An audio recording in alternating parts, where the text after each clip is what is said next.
Mike Barrelak here to entertain you with the help of Brandi Carlile. All of these lines across my face tell you the story of who I am. So many stories of where I've been and how I got to where I am. But these stories don't mean a thing when you got no one to tell them to. It's true, I was made for you. She was on Saturday Night Live this past weekend, and I had 2 CDs from her I acquired from the Goodwill, one from '06, The Story, and one from '11, live with the Seattle Symphony. But on the second song, I believe it was the second song she sang on there, I made a comment on there that got some push somebody's buttons. All I stated was that I remember seeing the video for The Story once in '08 and thinking she was kind of cute.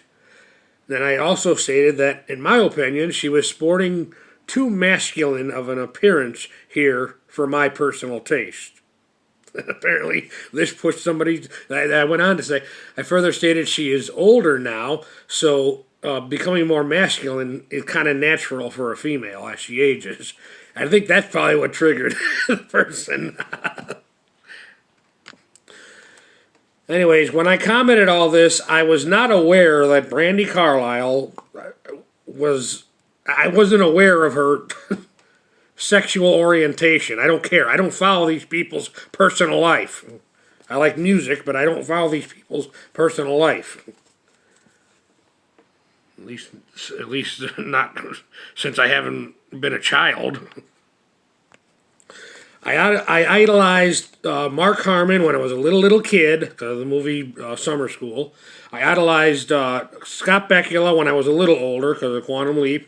And then I idolized, briefly, Gavin Rossdale of my favorite band, Bush. But it wasn't too long after that I realized idolizing any human being on this earth is pointless. But I think the triggering thing for this person was the fact that and I got the science to back me up. That yes, when a woman gets older, she naturally acquires more masculine traits. This is especially true for a biological female who does not have the benefit of a masculine partner in life, or at least a good father or brother or uncle, some kind of good, positive relationship with a masculine figure in their life. To survive in this world, they have to take on more masculine traits going forward and aging. Even if they do have a positive masculine somebody in their life. And I'll share a personal memory with this. Pertaining to a now deceased aunt of mine. This was a conversation I had 16, 17 years ago. We were in the kitchen of the house they lived in at the time, and she was in the kitchen either cooking or doing dishes as usual, taking care of her family, explaining to me about how females become more, as she put it, man-like with age, pointing out that she now has muscularity in her forearms that she never had as a young woman. That was my point, and the science is there to back me up on that. If a female has a good, positive male figure in her life, it will be much easier for her to maintain her femininity longer in life, even after a little bit after menopause. At least that's the point I think my aunt was making to me that day. So back to Brandi Carlile. So being on Saturday Night Live and all that. So on this video, the second song she sang on Saturday Night Live, this person, I'm not going to name names.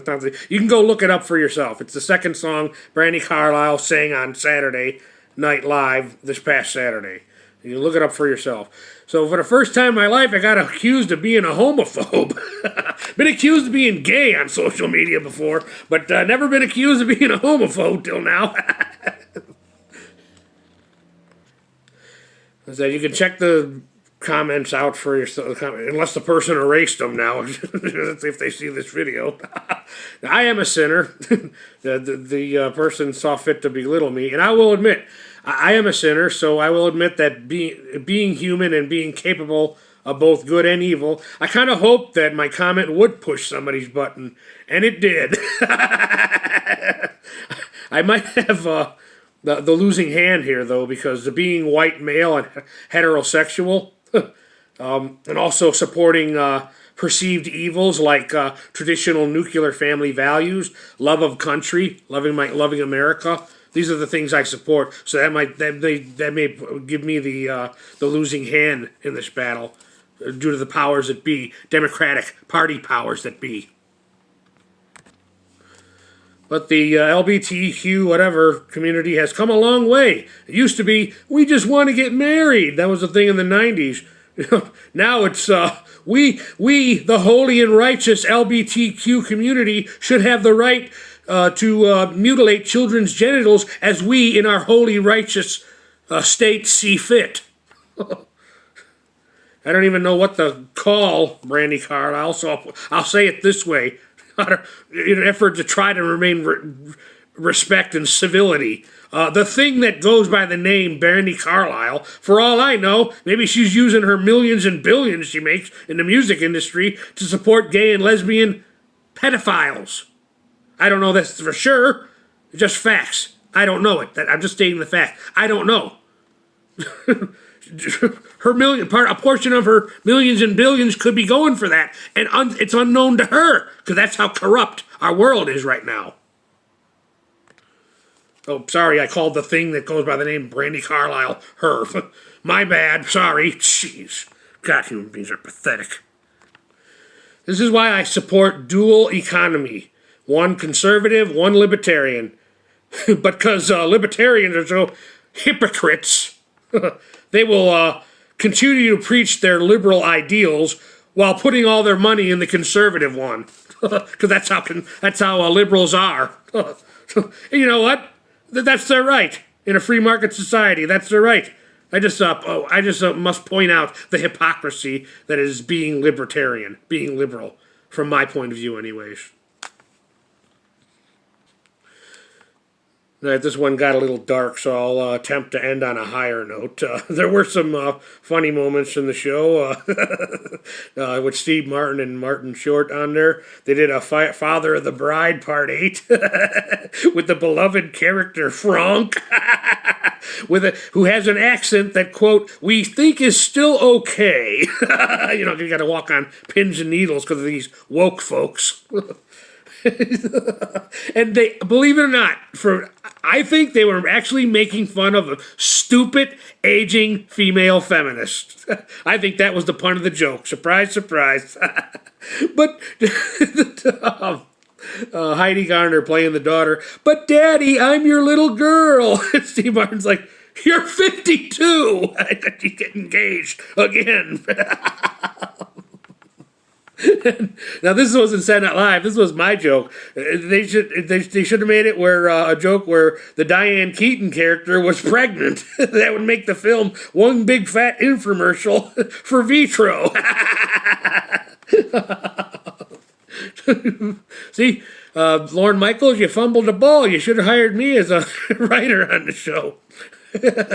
But that might have already been what the real life one and only sequel to Father of the Bride was all about, though. One big fat infomercial for Vitro. Mike Fairlack, thank you for your time.